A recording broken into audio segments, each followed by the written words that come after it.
Good Friday evening. Welcome to the BCP Live, a presentation of the Bryan County Patriot. I am Joey McWilliams. Glad to be with you on this Friday night. Thankful to get to spend some time with you tonight. Well, we have another great guest tonight, and I am really excited to get to talk to him, someone I have known for many, many years now. Just confirming before we went on the air that he is, in fact, older than I am. So when I say many, many years, he has a year or two beyond me, but that's all right. That's okay. Jeff Self, the pastor of the First Baptist Church in Caddo. And Jeff, by the way, it is good to be able to see you tonight, to call you friend. On top of that, we're social distancing now here in Bryan County to keep relationships going, right? Yes, sir.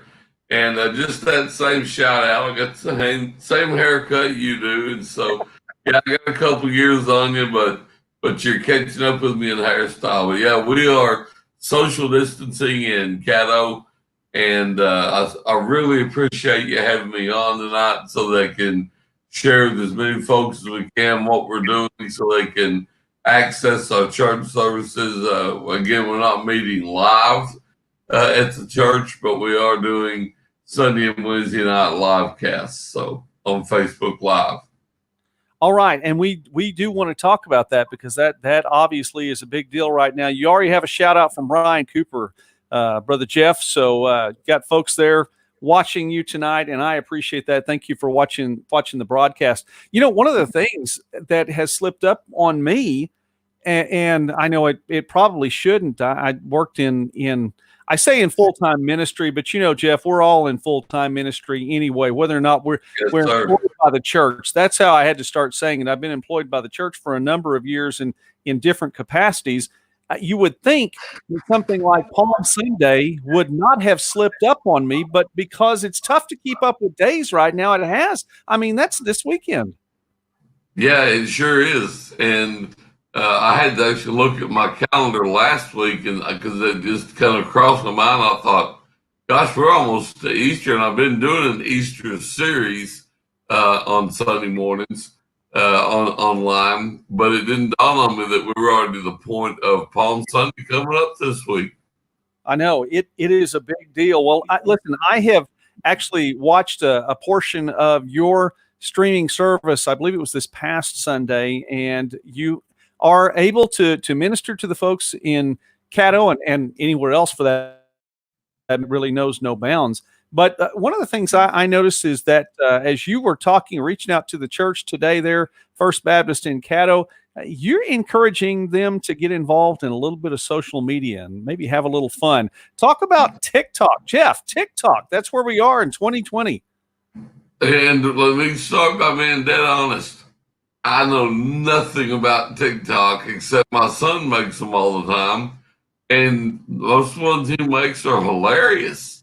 But they have it's a quick, probably within 30 seconds or less way of communicating what it is you want to do. So I challenged our church folks because I saw one of our folks, Robin Hopper, who's a little bit younger than I am and has a teenage daughter, and her daughter were at home during this layover making TikToks.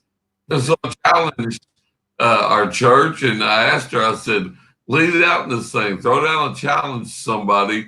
Let's make a TikTok that clearly presents the true meaning of Easter, the resurrection. And so I was anxious and maybe a little nervous as anyone to see what they're going to come up with. I challenged them to make those, send them to my page. I'll put them on our church page, and just another way of getting the true meaning of Easter out, the gospel presentation, including the resurrection, to folks that might not normally be at church on Sunday. Because one of the things we're encouraging people to do is to tag everybody they can in everything they can about Easter this week. I understand. And you know what? We really do need to do this. We do have some wisdom that's being passed along to us, and that we do the social distancing thing, that we stay at home. But the cool thing about this, Jeff, is that we live in 2020. We live in an age in which we can do this. I mean, it's not that we're going to be without seeing people now, because they can see your message this Sunday morning, Palm Sunday, and get to share what Easter really is all about, Resurrection Sunday, and what's there. And it doesn't matter the method. People can use TikTok. How cool is that? I love it. Our messages have had anywhere from 200 to 400 views on a Sunday morning, whereas that's twice as many as we would have or more on a regular Sunday morning, just confined to our church house. So we're reaching folks that aren't in church that wouldn't be there if we hadn't been forced outside the walls. And this is certainly no persecution, but No. it is something that the Lord is using to, anytime the church was persecuted, it spread and reached more people than it would have any other way. And so this gives us an opportunity to learn some things that maybe we can carry over once we're back inside our walls, some things we can continue to do and to be a little bit more creative in our way of contacting and using it as an outreach format. And you know what? We need to be creative anyway. And I agree with you, sir. I very much agree. This is not persecution. I don't think any stretch of the imagination is being asked to be wise in what we do to help slow the spread of an infectious disease. I don't think it's persecution by any stretch. And I'm glad you brought that up. That's a very good point. Well, you know what? Then if Palm Sunday is this coming Sunday, that means that Easter week is really getting underway, and that pushes on along in toward Good Friday, which is a week from today. And you were talking about the fact that you wanted your church to be involved in a Good News Friday. Yeah, it just kind of came across my brain today, which random things usually do. I thought, why not take Good Friday, and since everybody's at home, or should be, and kind of locked in your houses, why not make that an opportunity and call it Good News Friday? And at some point on Friday, take an opportunity to write out in a Facebook post or a text or Snapchat or whatever it is you use, your social media format, and clearly present the gospel from our brokenness and sin, our lostness as man born into sin. All have fallen short of the glory of God, to the hope that we have in the resurrection, that salvation comes from confessing Jesus as Lord and believing that he is the Son of God raised from the dead. Communicate those things. Tag everybody you can tag, and just let's quit melting down social media with all the things going on within our politics today, and let's melt it down with the good news. Let's just blow it up, and I hope I can say that on here in the right context. Let's blow up our social media posts with good news. And maybe that starts one conversation with one person that ends up in a private message that ends up with that person coming to know Christ. Wouldn't it be worth it all if we did this? So I just challenge our folks. Good News Friday. Take the good news, which we know the word gospel is the good news of Christ, and share that with everybody, whether it's on a video, whether it's to another TikTok, whether it's, Snapchat, whatever it is. Use your format, or heaven forbid, we actually make a phone call. I don't know if I can dial a phone anymore, but we have, like you said, we have the opportunity to reach more people now in an easier manner, sitting right here in the comfort of our own, in my case, dining room. We have the ability to sit down and communicate across the nations, not just nation, but across the nations, the good news of Christ. I think we ought to do that. You know, you make a lot of good points tonight, no doubt, Jeff. I'm enjoying that, and I think I could still dial a phone. The problem is, I used to have a lot of phone numbers memorized, and I really have to think even to remember my own daughter's phone numbers. All I do is push their names. So that's where we are anymore. And I think I have like 600 or 700 numbers in this phone on top of that. So I'm just used to pushing names. I don't even know. That's about it. But I agree with you. There are ways to do that. And that whole phone call thing, that's probably something we need to be doing right now anyway, just keeping up with everybody in our community. If we're not seeing them out and about, give somebody a call over the course of the week anyway, just to, and you can share the gospel with them in your phone calls, but man, it's all right just to check up on, I guess, do a wellness check every now and again too, right? It sure is. Our whole church is really good about that. And I made a call the other day and the person didn't answer. So I called another person in the church and said, oh yeah, I talked to her a couple days ago. She's good. There you go. There you go. It does the pastor's heart good to know his folks are checking on each other. And here's the great thing. I had a church member, I won't mention any names, Brian Stone and Parley Stone, brought burgers to my house, stuck them out the window of their pickup, and let me take my social distance and had grilled a hamburger for my family and I. And so I appreciate the church. And I've mentioned those names, so many more. And, you don't want to leave anybody out. Bryan Cooper will be there running camera for me Sunday morning. So many folks do so many things. I'm going to tell you, I love serving at First Baptist Church, and I appreciate so much you having us on here tonight to talk about the things we're doing here. Well, Jeff, let's look at one thing then really quickly, and I bring up the picture of there's the website for First Baptist Church of Caddo. And as we wrap up our time together, I know that you have the live streams going on not only Sunday, but Wednesday night as well. Talk about when people can watch your services. When you hear the church bell ring. There you go. That is Sunday morning at 10:45. We still ring the church bell every week. We haven't quit that. Even though there's nobody in the building, I promise you the Facebook live stream will be up. And at 10:45, you'll be able to hear the church bells ring. And then Wednesday nights is our midweek live. We do that at 7 o'clock. That's a Bible study from here, right where I'm sitting right now.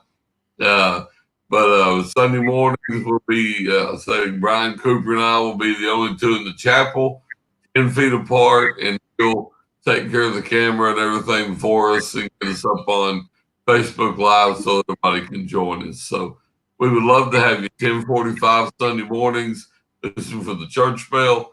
And so far, no one has thrown anything from across the street telling us to stop do that. Wednesday nights at 7 o'clock on Midweek Live. All right, there you go. First Baptist Church of Caddo. Now, Jeff, before we end our time together, I made a joke about your age. I won't say what that number is, and we won't say what my number is, even though I've said it a number of times here on the Bryan County Patriot. However, I know that we need to address one more person when we're talking about age right now. But again, I'm not going to drop any numbers there at all, and I think it's probably neither am I. There you go. If you don't either, talk about that. Today is my wife's birthday. She turned a year older today. And I'll tell you what, man, God could not have blessed me more. And you know my wife, and I know your wife. And well, brother, we both married up, and God has given us the helpmates and the ladies that we needed in our lives. And I just appreciate my wife. And again, another birthday, another year gone by. God willing, we'll do this again next year and still be going. But again, I appreciate the opportunity to give her a shout out and say happy birthday. Well, and she's a wonderful person too, so I appreciate that. Happy birthday. And Pastor Jeff, thank you very much for being on with us tonight on BCP Live. Have a great Palm Sunday service, and I look forward to seeing some of those TikToks as well. All right. We'll talk to you later, brother. Thanks for having us on. You're welcome, sir. Jeff Self, who is the pastor of the First Baptist Church in Caddo, right here in Bryan County. So we appreciate him being on. Shout out to Brian and Justin for being on. Yeah, nice save, Jeff. She's turning another year older there. Boy, he almost didn't save that. It sounded like he was just going to let that one go on through, but he did. So anyway, so if you're part of the First Baptist Church in Caddo congregation, the group, the church family there, definitely you want to be involved. You want to watch Brother Jeff on the Sunday morning services. Of course, he was talking about Wednesday night as well. And yeah, Pearlie, and he mentioned you too. He's a famous guy. I got to meet Pastor Jeff. It had to do with basketball, naturally. So that was way back when I was coaching basketball. He was officiating basketball. And there were probably times I didn't agree and didn't see things the way he saw it. And that's just the way it is with coaches and officials sometimes. But never did argue that I know of. I don't recall one. I may just have blocked all that out, but I don't recall having ever argued with him about any of those things. Anyway, that's Sunday. And this coming Sunday, Palm Sunday. Is anybody else losing track of the days? It really is. I have to say, and I have to think, I've gotten the habit of saying Good Friday evening to you, and I have to think right before I say it, what day is it? And did I say the right day before we came on the air? And so I'm pretty sure that if I was wrong, somebody would tell me I was wrong. Shout out, by the way, to Pearlie and to Justin and Brian for commenting tonight. I also want to give a shout out to folks that have been watching, to Elizabeth, to Susan, as well as Jamie. Jamie, I know that you've been on a couple of times. Appreciate you watching. Paula, thanks for watching again tonight.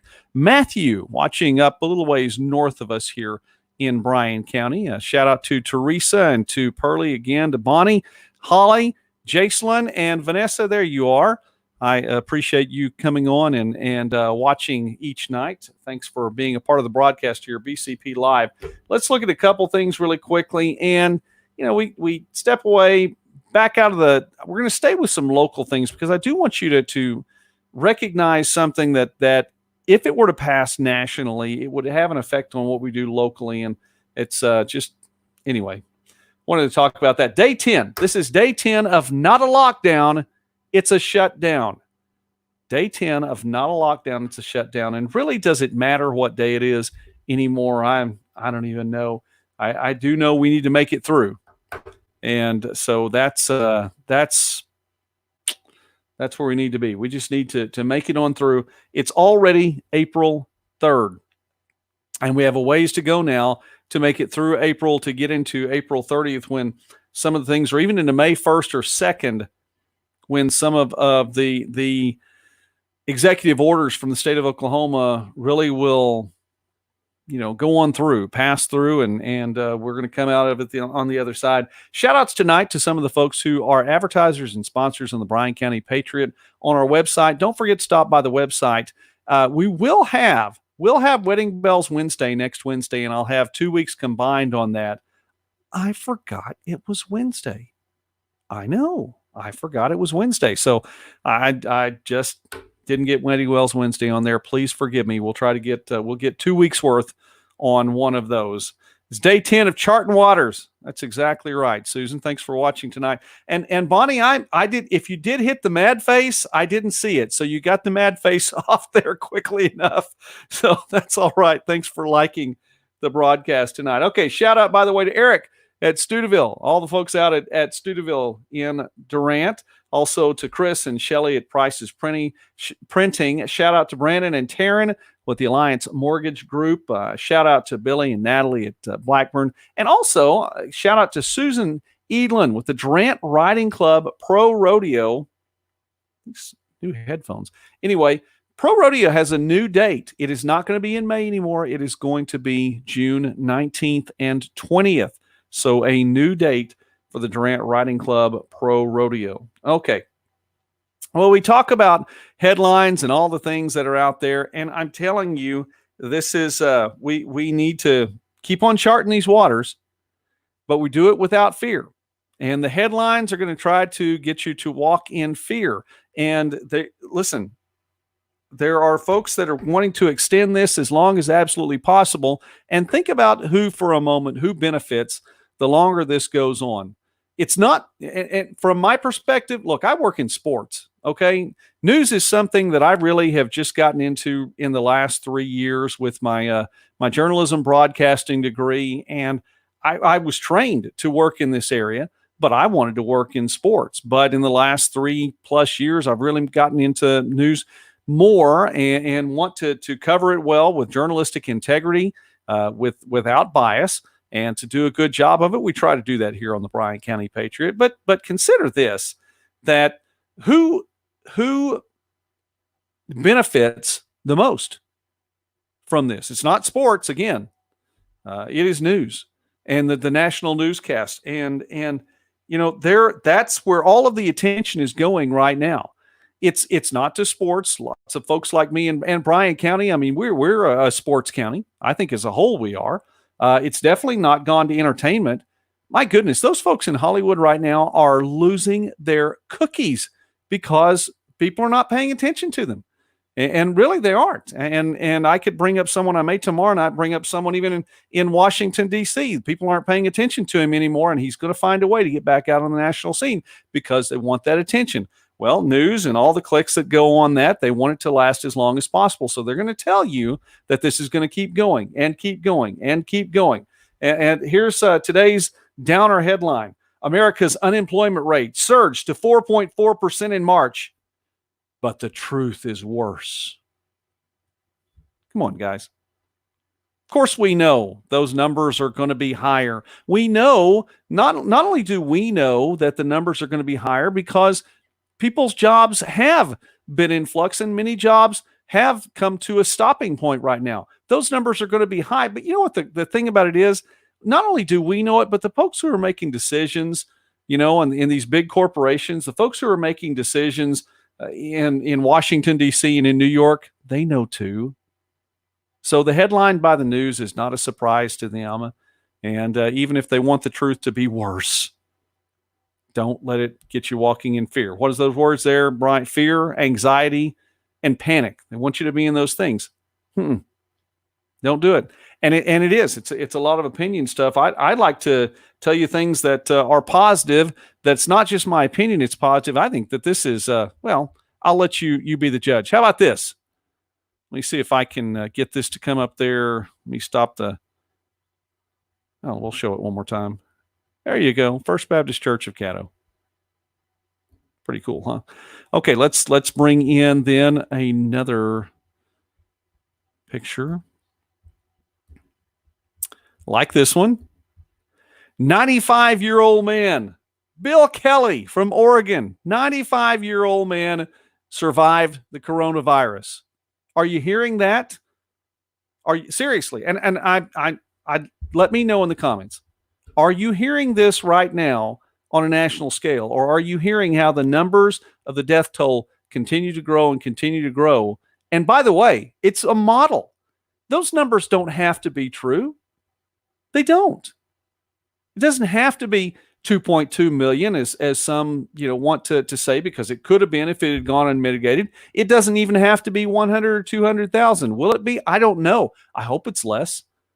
And I believe that the folks who have the authority right now are doing what they can to make it into a smaller number. But I'm not hearing this on a national level.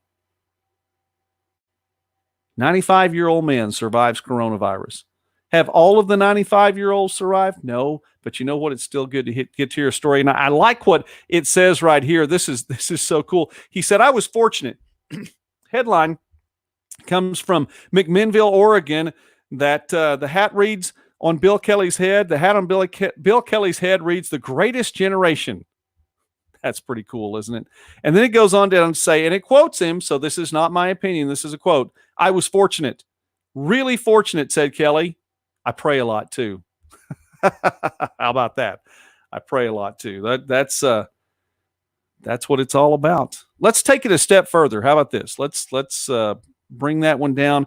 You want a 95-year-old man to have survived coronavirus? How about somebody who's survived not only coronavirus, but the Spanish flu from 1918? Let's bring this one up here. I can get it here. This takes a little bit longer than I would like for it to sometimes. There we go. 104-year-old man, Bill Lapshees, 104, an Army veteran who was drafted in 1943, fought in World War II, survived the Spanish flu in 1918, and survived coronavirus. Now, it says there were some times there that, he went up and down. Wasn't easy. His condition got better, then it declined a little bit, then it got better. But he survived, and it says here, if I can find it, here we go. On Friday, doctors said he had cleared the coronavirus and could celebrate. You know what that means? That means that they've taken tests. By the way, if you've cleared this virus, that means that you've taken a test again and you didn't have it. And then you took it a test a second time and you didn't have it. How about that? That's pretty cool, huh? Yeah, Jamie, I like that. Pray a lot, washed in the blood. That's good. It's the greatest generation. These are good folks. I'm not in that greatest generation, as Jeff and I were talking about age a little bit earlier. Yeah, my age. Well, we're not going to mention that, but anyway, what an incredible generation! What an awesome thing. So, I think I lost my notes. Yeah, I'm pretty sure I lost my notes right here. I wanted to talk about what the president said today, but I want it to be a direct quote, because I don't want to give my opinion on what he had said. And so I'm tossing this one around. I do have what is out there, because the stimulus package, or as our Senator James Lankford said, it's not a stimulus package, it's a relief package, was signed a week ago today. And we were told then that it would be 3 weeks before we started receiving the individual checks in the households and what you would get for, an individual who made $75,000 or less, or a married couple with $150,000 left you get $1,200 or $2,400, and then $500 per child in the household. Well, that's good. So we were supposed to start getting those 3 weeks ago. Treasury Secretary Mnuchin said yesterday it would be 2 weeks. And of course that falls in line. The folks in the press conference today kept saying, well, we're hearing it's going to be 4 months. Well, we'll see. But this is what I'd like to hear from this. If my checks, and if the checks start coming in 2 weeks, and the folks who were saying yesterday they heard it was going to be 4 months, or today they heard it was going to be 4 months. Yesterday they were saying they heard it was going to be 5 months. So it'll be in August when this happens. If we start getting those checks 2 weeks from now, like we're hearing, I just want to know if there's going to be a retraction. Are they going to say, well, no, we were wrong? Well, Joey, you're just saying, you can say what you want to. People talk about unsourced. That's as unsourced as anything. These folks are real journalists, quote unquote, real journalists on a national scale, trying to make a national name for themselves so they can get on camera and ask questions like that. I just want to know if there's going to be a retraction. Well, we were sorry. We heard it was going to be 4 months. We're not going to tell you our source, because Jim Bob down the street was the one that said that. I can't tell you that. I just want to say I had a source. Come on. So I heard at the end of the press conference today, I'll tell you what. I'll put the link to the end of the press conference in the YouTube description here, so that you can see this, because I'm going to get close to the quote, and I'm not going to quote it correctly. And I want to get this out tonight, because I think this is important. So at the end of the press conference, he was talking about, President was talking about the fact that there's going to be a delay in one of the elections in Wisconsin, and discussed part of the reasons of it. Well, one of the reporters asked him, well, do you think then that every American, that all the folks in America should get ready for a mail-in vote in November? A mail-in vote, that we just go ahead and call it a mail-in vote right now. Here we are, 7 months away from the election. No, we need to start preparing for a mail-in vote right now. And the president said, no, I do not want a mail-in vote. We're not going to have a mail-in vote, because when you do a mail-in vote, that sets things up. He said there should be a vote, and there should be voter ID. And the folks who don't want voter ID, don't want it because they intend to cheat. There should be a mail-in vote, or there should not be a mail-in vote. Everything, so many things could go wrong with that. There needs to be voter ID. You have pictures on your, he said, on your credit cards. And he said, not everybody has one on their credit cards, but you have pictures in there. He said, you should go to the voting place. And I like the way he said this too. And again, I'll put the link in the YouTube description, and present yourself. Wow. That is so cool to come at it that way. We need to present ourselves in that voting booth. And I shared with you the story of voting in Bryan County. And we all know that. If you voted in Bryan County, you know there are folks there that would come up, or when you come in, you have to present yourself. You have to present your driver's license or another form of picture ID. And if you don't have it, you don't get to vote. I want to show you this, and I'll wrap it up. And I know that not everybody necessarily likes this part of the conversation, but it is what it is.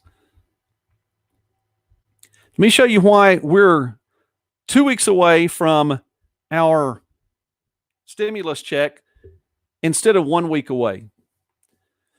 2 weeks ago, the Senate had prepared a stimulus package, and it was pretty much good to go. But at the last moment, leadership in the United States House of Representatives sauntered into Washington and presented some other things that they wanted in their bill. This is one of the things that was in that bill.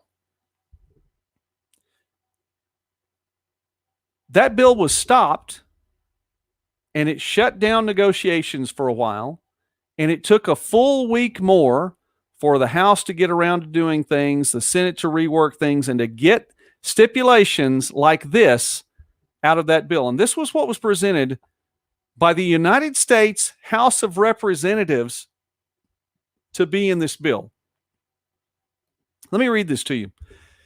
A provision that would provide that every state, not just Arizona or a few other states that have this, every state shall permit a voter to designate any person to return a voted and sealed absentee ballot to the post office, a ballot drop-off location, tribally designated building, or election office, so long as the person designated to return the ballot does not receive any form of compensation based on the number of ballots that the person has returned, and no individual, group, or organization provides compensation on this basis. So you can't be paid based on the number of ballots. So we're talking about somebody bringing in a number of ballots.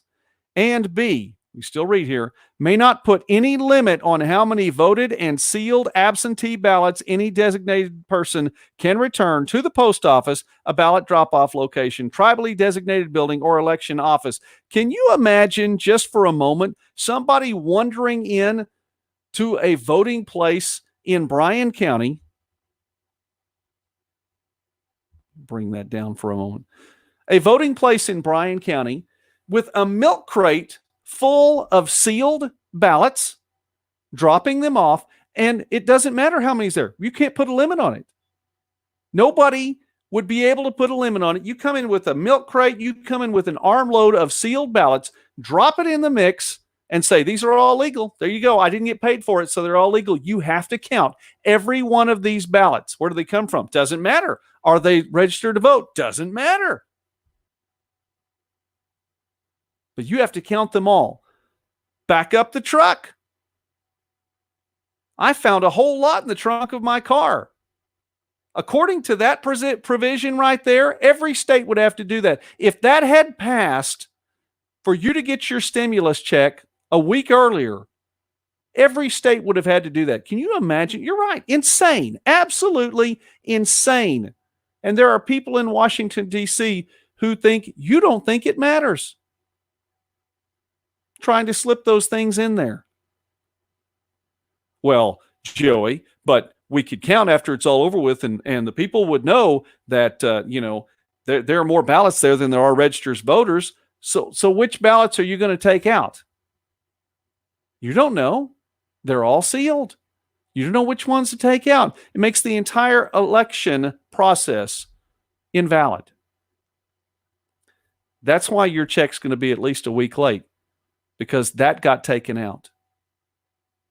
And I'm glad that there are still folks that are trying to do the right thing. And I think there are a lot of folks that are trying to do the right thing. I've gone a little long tonight, but anyway, I wanted you to see that in case you hadn't seen that provision. That's absolutely, it boggles the mind. It's unfathomable that something like that would try to be pushed through. And it was. So anyway, we need to go ahead and go. We'll be back on tomorrow night for those of you that come back and haven't given up on me already. I promise I don't think I've lost it just yet. Hey, shout out to all the folks again for being a part of tonight's broadcast. There were some more on here. Drew, thanks for coming on. Connie, thanks for coming on. Some more names. I'll give a shout out to you guys as I can along the way. Bryan, thanks for taking the time to comment and being online tonight. I really appreciate that. You guys have fun in Caddo with the service and everything. And for Pastor Jeff Self, I really appreciate him and Robin and everyone out there. God bless all of them. I appreciate him being on tonight. We'll have some more great guests. I believe we have someone coming on tomorrow. We'll check on that. But we'll have some more great guests over the course of the next week. If you're enjoying these, let me know. I'm enjoying trying to keep everyone going on a positive note, even though sometimes some of my rants go a little bit off the rails. But we want to keep things going on a positive note, let you know what's happening right here in Bryan County. Support the advertisers. You need to know that your business is important. Your jobs are important. You are important. Don't let anyone tell you any different than that. You are important. Your family is important. So again, as we always say, use wisdom, use discretion, but do not walk in fear. All right. See you tomorrow night. Thanks again to Jeff Self, and God bless you all. You guys have a great, great evening.